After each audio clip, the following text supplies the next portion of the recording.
Channel पर आता हूँ, लेकिन एक शिकायत है, आप चाय को भी नहीं पूछते मुझे। रोज 7:13 पर श्री महावीर जी से आपके घर आता हूँ और 10:50 पर जिनवाणी चैनल पर आपके घर आता हूँ भगवान महावीर स्वामी के पावन दरबार से। आज मुझे ये सौभाग्य प्राप्त हुआ कि मैं आदरणीय डॉक्टर साहब और मुझे पूरे परिवार के साथ ऐसे आदिम तीर्थंकर प्रभु ऋषभ देव के पावन दरबार में आने का सौभाग्य प्राप्त कर पाया हूँ।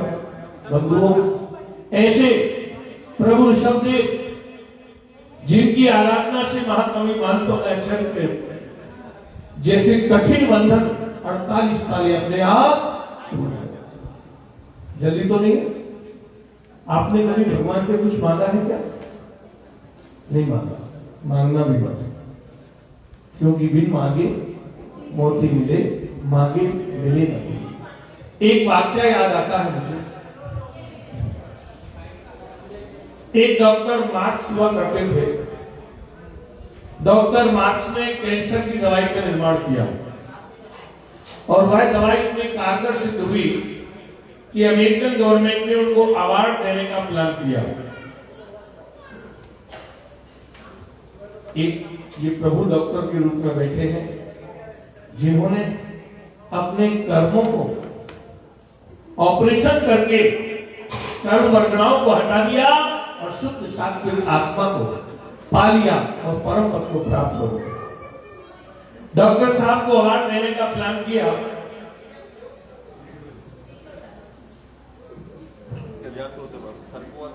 डॉक्टर साहब को फ्लाइट का टिकट भेजा गया, निश्चित समय पर आमंत्रित किया गया। डॉक्टर साहब फ्लाइट में सवार हुए। अवार्ड लेने की प्रसन्नता, मेहनत का फल मिलने की प्रसन्नता किसको नहीं होती? सभी को होती है। खुशी खुशी जा रहे थे, कारणवश किसी तकनीकी खराबी के कारण उनकी फ्लाइट को बीच में ही लैंड कराना पड़ गया। एक बार व्यवस्थित हो जाइए आप लोग थोड़ा सा, ठीक है ना? हाँ, फ्लाइट को लैंड कराना पड़ा।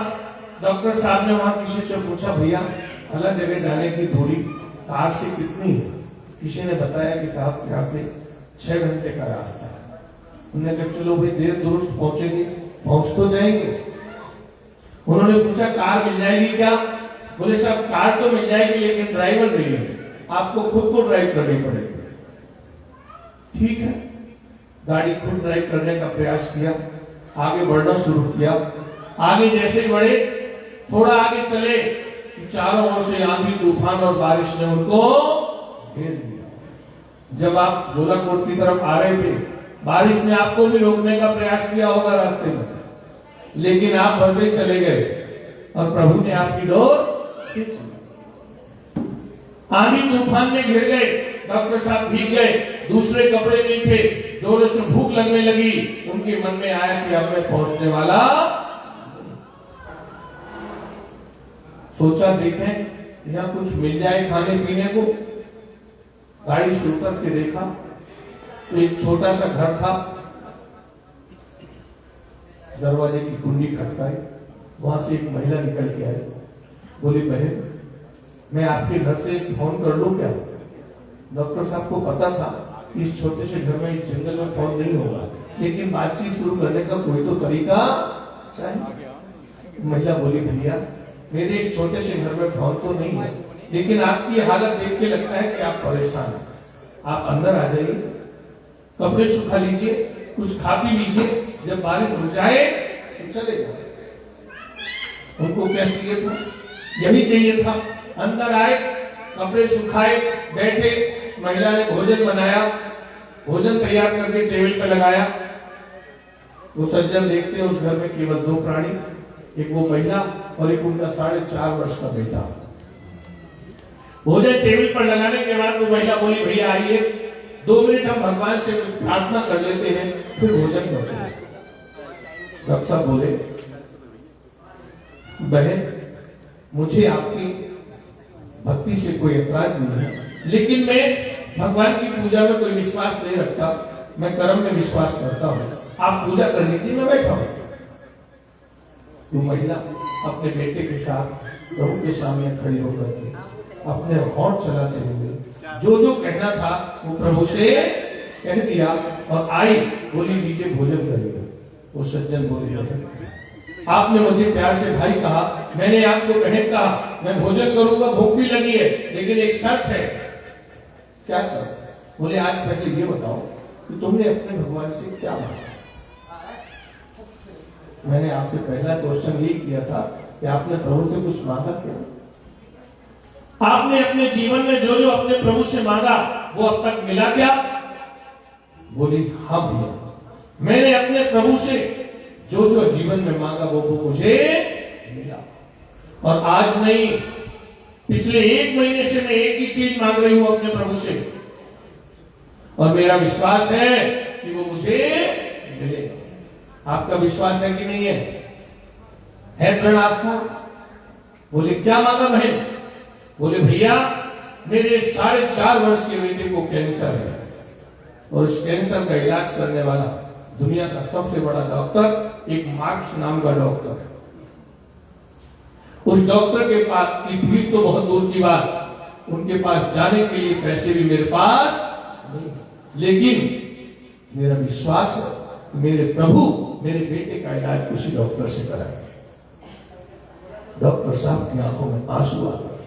बोले बहन मैं मान गया तुम्हारे प्रभु को, मुझे फ्लाइट से कहां पहुंचना था, लेकिन तुम्हारे प्रभु ने मुझे तुम्हारे दरवाजे की कुंडी खटकाने पर मजबूर कर दिया। आज मैं तुम्हारे द्वारे पर आया हूं तो तुम्हारे प्रभु के द्वारा भेजा गया, मैं ही तुम्हारे बेटे का इलाज करूंगा। बंधु इसे कहते हैं आस्था, इसे कहते हैं श्रद्धा। जब हमारी आस्था में समर्पण हो जाता है, श्रद्धा में समर्पण हो जाता है, तो बिगड़े हुए कार्य किस दिशा में बनते चले जाते हैं पता भी नहीं चलता है। आज आप देश के विभिन्न स्थानों से, कोटा से भी भाई लोग आए हैं, देश के विभिन्न स्थानों से प्रभु के पावन दरबार में आए हैं। हम सभी का सौभाग्य है, धन घड़ी और धन दिवस योड़ी, धन जन्म मेरो भयो, अब भाग्य मेरो उदय आयो, दर्श प्रभु जी को बिना पुण्य के दर्शन नहीं मिलते। विधि नहीं थी तो विधि नहीं मिली। मुनि पुंग सुबह सागर जी महाराज कहते हैं, आचार्य भगवत विद्यासागर जी महाराज कहते हैं, विधि नहीं थी तो विधि नहीं मिली। 6 महीने योग धारण करने के बाद ध्यान में बैठ गए। सोचिए 6 महीने पहले गर्भ में आने से 6 महीने पहले रत्नों की वृष्टि देवों ने की। 9 महीने तक जब गर्भ में रहे रत्नों की वृष्टि देवों ने की। जन्म कल्याणक देवों ने मनाया, तब कल्याणक देवों ने मनाया। दीक्षा लेके योग धारण करके ध्यान में बैठ गए प्रभु ऋषभदेव, और ध्यान से जब आहारचर्या के लिए निकले 6 महीने 13 दिन तक विधि नहीं। जी कर्म पूरब किए खोटे सहे क्यों नहीं, क्योंकि कर्म तो इन्होंने माने थे। और बंधु 6 महीने 13 दिन के बाद राजा श्रेयांश को जाति स्मरण हुआ, गन्ने के रस से आहार हुआ, और सारे के सारे देव आ गए पंचाश्चर्य करने के लिए। उस समय कहां खो गए थे? सारे के सारे देव देव की गोली खा के सो गए थे क्या? कहां गए थे? कोई आता आप जैसे किसी भक्त को विधि बता देता सपने में कि इस तरह से आहार होगा, और नहीं। जो दान देने के भावे, शिव चक्र विधान में कवि शब्दलाल जी ने लिखा है, आपने विधान किया होगा, जो दान देने के भावे दे सके न कोटि को पावे, दाना तेराय परिजारा मैं नमो सिद्ध अविकारा। दान देना चाहते हुए भी दान नहीं, करोड़ों उपाय करने पर भी दान ना दे पाए तो समझ लेना हमारे दान अंतराय कर्म का 3 दिन से तैयारी कर रहे थे। महाराज जी आएंगे, चौका लगाएंगे, चौका लगा लिया, मुनिराज का पड़गाहन हो गया, पाठ प्रक्षालन कर लिया, पूजन कर ली। हे स्वामी मन शुद्धि, वचन शुद्धि, काय शुद्धि, हार्दा शुद्ध है, मुद्रा छोड़ अंजलि ग्रहण कीजिए। अंजलि ग्रहण कराई, थोड़ा घी डलवा दो। जैसे ही अंजलि ग्रहण कराई, पहला ग्रास दिया और माल निकल आया। अंतराय कर्म का उदय हुआ क्यों? आज प्रभु की महाआरती करने का सौभाग्य हमारे आदरणीय डॉक्टर पीके जैन अपने सभी भाइयों के साथ यहाँ उपस्थित है, उनको प्राप्त हुआ है। पूरे परिवार के साथ भैया जी से निवेदन करूंगा कि उनको आमंत्रित करें अपनी शैली में और मंगल आरती के लिए। बंधुओं, मैं आपको एक और निवेदन कर दूं डॉक्टर साहब की ओर से। ये डॉक्टर साहब यहाँ विराजे हैं झांसी में। मैं समझता हूं कि झांसी के आसपास शायद ही कोई ऐसा व्यक्ति हो जो आदरणीय डॉक्टर पीके जैन साहब को ना जानता हो। बहुत लंबे अरसे से आप झांसी में अनेक प्रकार की बीमारियों से निजात दिलाने के लिए सेवारत हैं और प्रभु भक्ति में ठीक उसी प्रकार से तल्लीन रहते हैं जैसे अपने कर्म में विश्वास करते हैं। और जब कोई कार्य प्रभु की आराधना पूर्वक किया जाता है तो निश्चित हमें उसमें सफलता प्राप्त होती है। आज इस पावन वसुधा पर मुझे आने का सौभाग्य मिला। यहाँ की व्यवस्थाएं देखकर के मुझे प्रसन्नता भी है। आदरणीय श्री एसके जैन साहब जो यहाँ के अध्यक्ष पद को गौरवान्वित कर रहे हैं, वो श्री महावीर जी अक्षर क्षेत्र के उपाध्यक्ष पद को भी गौरवान्वित कर रहे हैं। और संपूर्ण विश्व में जिनको अपनी सेवाएं देने का समाज सेवा के रूप में निरंतर अवसर प्राप्त हो रहा है, ऐसे गौरवशाली डॉक्टर श्रीमान एसके जैन साहब और भाई राकेश जी जैन साहब जो मेरे अग्रज के रूप में है। पिछले लगभग 20 वर्षों से मेरा उनका बहुत निकट नाता है। मुझे प्रसन्नता है इस तीर्थ की व्यवस्थाएं देख करके। आप जाएं यहाँ से तो कम से कम ये नियम